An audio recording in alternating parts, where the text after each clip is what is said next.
বিসমিল্লাহির রহমানির রহিম। আসসালামু আলাইকুম।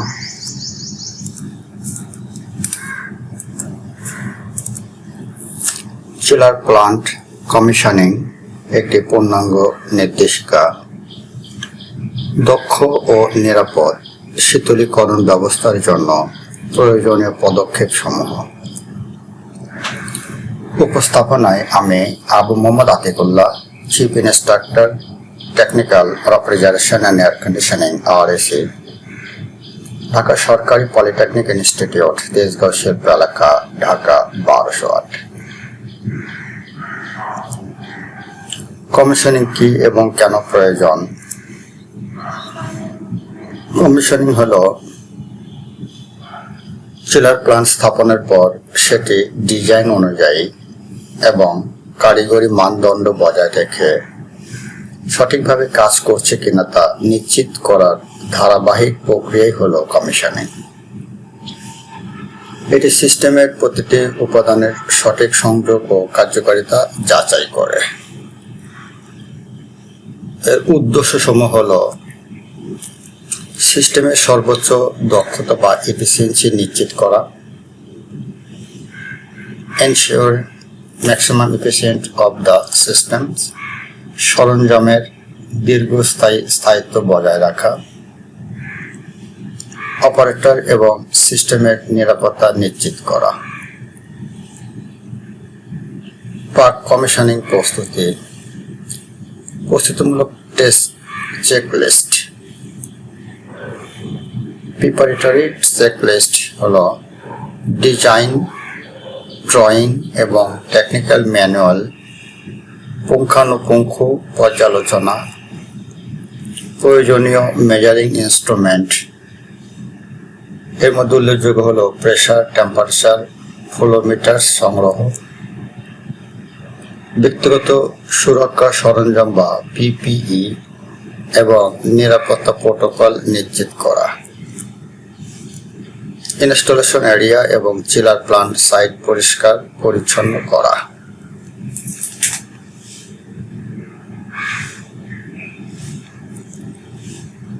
যান্ত্রিক পরিদর্শন বা মেকানিক্যাল ইন্সপেকশন। যান্ত্রিক চেকলিস্ট বা মেকানিক্যাল চেকলিস্ট চিলার ফাউন্ডেশন এবং লেবেলিং ডিজাইন অনুযায়ী সঠিক আছে কিনা তা পরীক্ষা করা, ইনলেট এবং আউটলেট পাইপিং কানেকশনগুলো ড্রয়িং অনুযায়ী যথাযথভাবে স্থাপন করা, সিস্টেমের সকল ভালভ সঠিক পজিশনে আছে কিনা যাচাই, পাইপলাইন ও জয়েন্টগুলোতে কোনো দৃশ্যমান ত্রুটি বা লিকেজ আছে কিনা তা দেখা। এটা একটা যান্ত্রিক বা মেকানিক্যাল সংযোগ এর চিত্র। ধাপ 3, বৈদ্যুতিক ও কন্ট্রোল সিস্টেম পরীক্ষা। বৈদ্যুতিক পরিদর্শন। এর মধ্যে উল্লেখযোগ্য হলো পাওয়ার সাপ্লাই ভোল্টেজ এবং ফেজ সিকুয়েন্সে যাচাই করা, সকল বৈদ্যুতিক তারের সংযোগ এবং টাইটনেস পরীক্ষা করা, আর্থিং ব্যবস্থা এবং ইনসুলেশন রেজিস্ট্যান্স চেক করা, সার্কিট ব্রেকার এবং ফিউজের রিডিং যাচাই করা। কন্ট্রোল সিস্টেম যাচাই। কন্ট্রোল প্যানেলের ডিসপ্লে এবং বাটনগুলোর কার্যকারিতা পরীক্ষা, তাপমাত্রা, প্রেসার এবং ফ্লো সেন্সরগুলোর রিডিং যাচাই, সেফটি ইন্টারলক এবং অ্যালার্ম সিস্টেম পরীক্ষা করা, সফটওয়্যার প্যারামিটার এবং সেট পয়েন্ট কনফিগারেশন। ধাপ 4, ফ্লাশিং ও water circulation. Flushing and water circulation. এর মধ্যে উল্লেখযোগ্য হল নাম্বার 1, সিস্টেম ফ্লাশিং। উচ্চ চাপে পানি প্রবাহ করে পাইপের নির্মাণকালীন ময়লা দ্রুত পরিষ্কার করা। 2, পাম্প অপারেশন। কুলিং ও চিল ওয়াটার পাম্প চালু করে ধারাবাহিক প্রবাহ নিশ্চিত করা। 3. ফ্লো রেট যাচাই বা ফ্লো রেট ভেরিফিকেশন। ফ্লো মিটারের প্রবাহ হার ডিজাইন স্পেসিফিকেশনের সাথে মিল আছে কিনা তা পরীক্ষা করা। 4. Steiner cleaning. স্টেইনার খুলে জমা ময়লা সরিয়ে পানি প্রবাহ অবিচ্ছিন্ন রাখা। এ হলো ধাপ 4। পরিশেষে পানি প্রবাহ নিশ্চিতকরণ। ধাপ 5, প্রেসার ও leakage test. Pressure and leakage test. 1. Pressurisation. সিস্টেমের ভেতরে নাইট্রোজেন বা অন্য কোনো উপযুক্ত নিষ্ক্রিয় গ্যাস দিয়ে ডিজাইন প্রেসার অনুযায়ী চাপ প্রয়োগ করা হয়। 2. লিক শনাক্তকরণ বা লিক ডিটেকশন।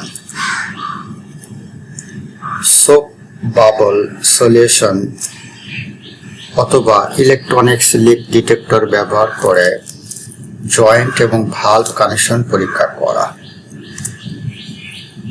Hold test.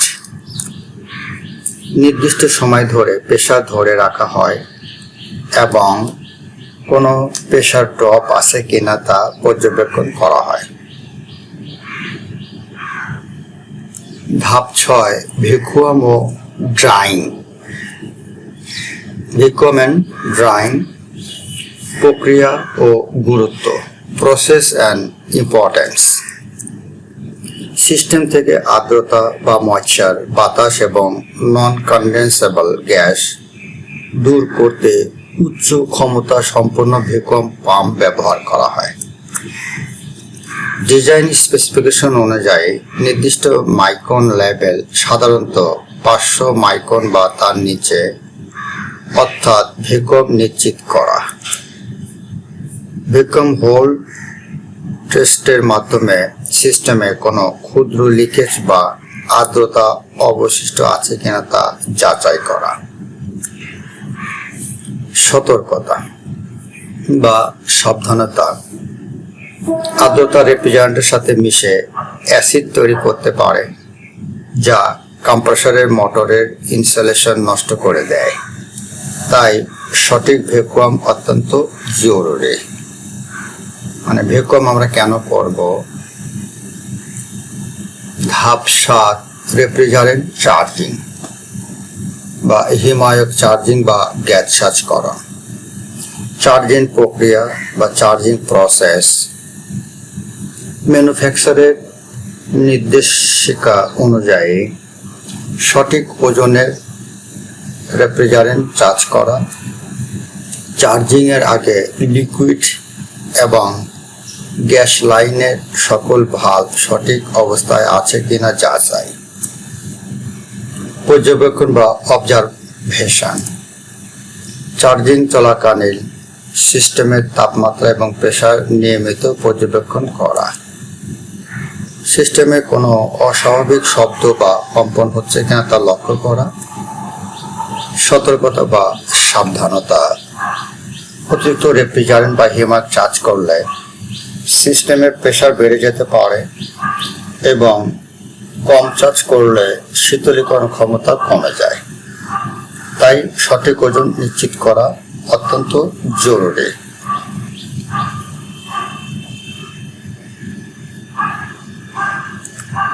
ধাপ 8, সিস্টেম স্টার্ট আপ বা সিস্টেম স্টার্ট আপ চালু করার প্রক্রিয়া। লুব্রিকেন্ট অয়েল হিটার চালু করে তেলের তাপমাত্রা 30 ডিগ্রি সেলসিয়াস এর উপরে নিশ্চিত করা। কন্ট্রোল প্যানেল থেকে কম্প্রেসর স্টার্ট কমান্ড প্রদান করা। প্রাথমিক অবস্থায় লোড সর্বনিম্ন রাখা এবং ধীরে ধীরে ডিজাইন লোডে উন্নীত করা। অয়েল প্রেসার এবং সাকশন বা ডিসচার্জ প্রেসার পর্যবেক্ষণ করা। সতর্কতা ও পর্যবেক্ষণ। Warnings and observations.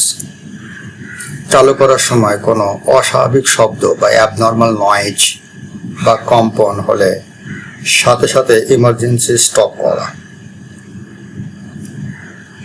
জরুরিভাবে বন্ধ করে দেওয়া। মোটর কারেন্টস অ্যাম্পিয়ার রেটের সীমার মধ্যে আছে কিনা তা সার্বক্ষণিক মনিটরিং করা।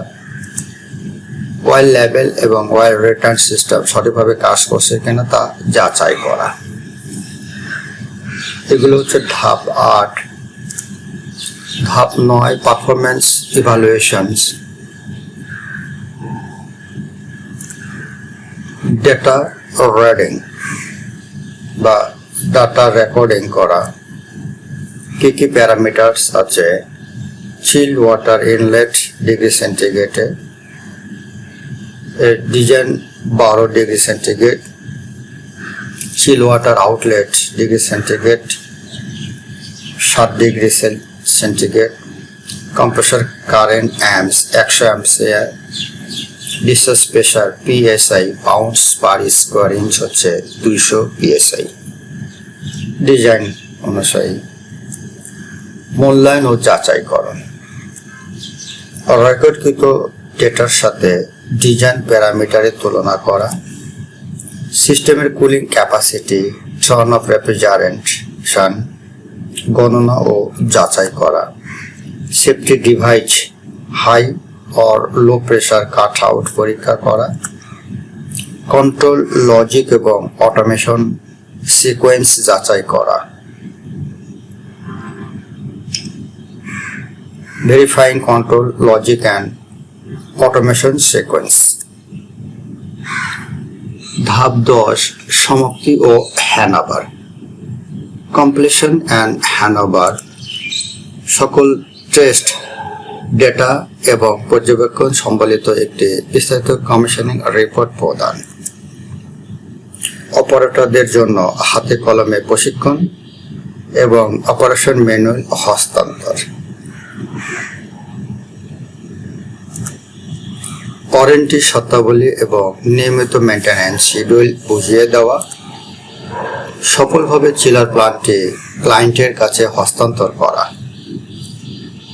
Successfully hand over the chiller plant to the client.